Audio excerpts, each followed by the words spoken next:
everyone, welcome to Subic Truck TV. Ito po, papasilip ko po sa inyo ang nabili ng ating subscriber po na tiga Capiz po.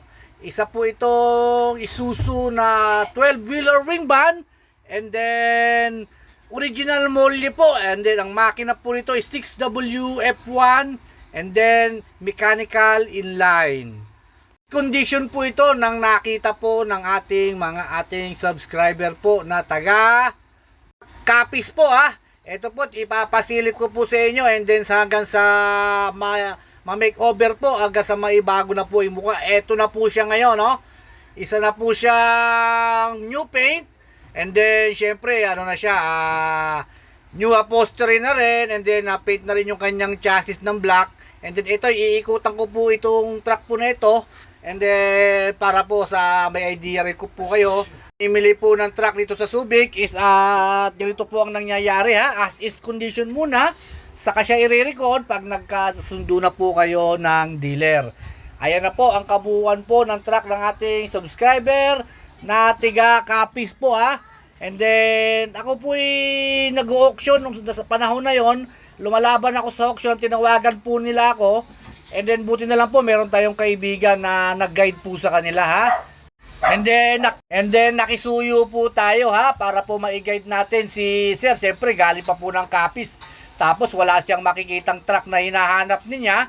And then ito po, pina-guide ko po siya sa aking tropa na si Owen ha. Salamat po kay Owen, ating tropa rito sa Subic ha. Siya po ang nagdala po dito sa yard na po na ito. Siyempre busy po tayo sa auction ng panahon na dumating sila. Pero ito po, nung dumating na po sila, ito na po, at ginaid ko na rin po sila, binidyo ko na rin po sila para naman po ma-exposure dito po sa YouTube and then sa Facebook page ko ha. At inuulit ko po ha, isa po itong 12-wheeler wing van, and then 6WF1 inline or mechanical at makeover po ito po yung truck nila na ating subscriber na tiga Capiz ha. Sana po sa mga pupunta po ng Subic, and then gusto po magpa-guide sa akin, and then tawag lang po kayo sa akin para po madali po tayo magkausap. And then sa mga katanungan po ninyo is tawag lang po kayo sa akin. Ayan po, medyo i-road test po nila itong truck ngayon ha. And then iikutan natin bago nila i-road test ulit. And then mamaya lang din po, pull out na po ito ha.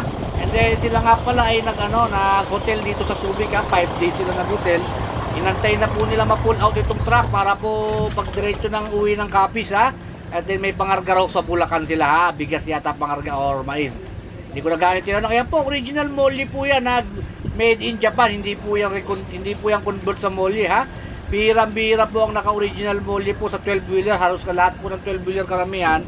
Airbag. Ito po original molly po ito. And then wing van body po ito. Ito po, maganda naman po ang wing van body. May konting damage lang pero okay naman. So far so good. Ito po sila.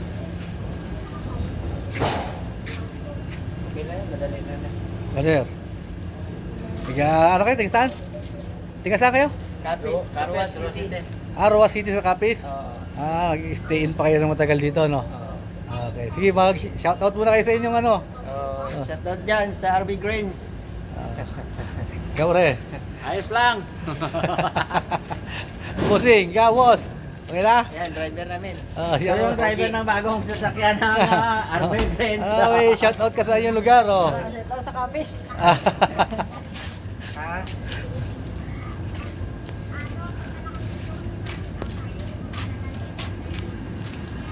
Alright, meron na naman tayong na-guide ha. Sana po susunod kayo naman ang aking ma-guide.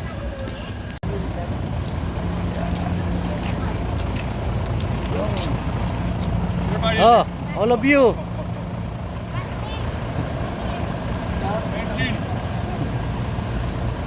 Video muna to. Hay muna kayo sa video. Tapos pipicture ako na lang tapos. Sugar teote rito. Yan. Okay, sige. Okay. Hi. Okay.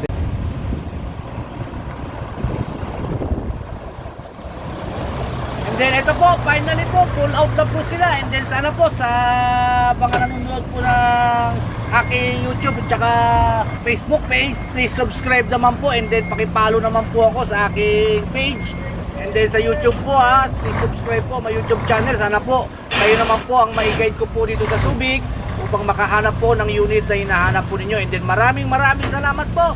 Thank you very much po sa lahat ng mga nagpa-reserve ng truck. Marami po naka-reserve na truck ngayon na ating binabantayan. Nasa 9 na piraso po ang binabantayan ko na pinagagawa ko po ngayon dito sa Subic, mga subscriber po natin. Sana po kayo naman po makasama ko dito sa Subic. And then thank you very much po. Finally pull out na po taga Capiz Rojas. Kayo naman po ang bida sa aking video po ngayon.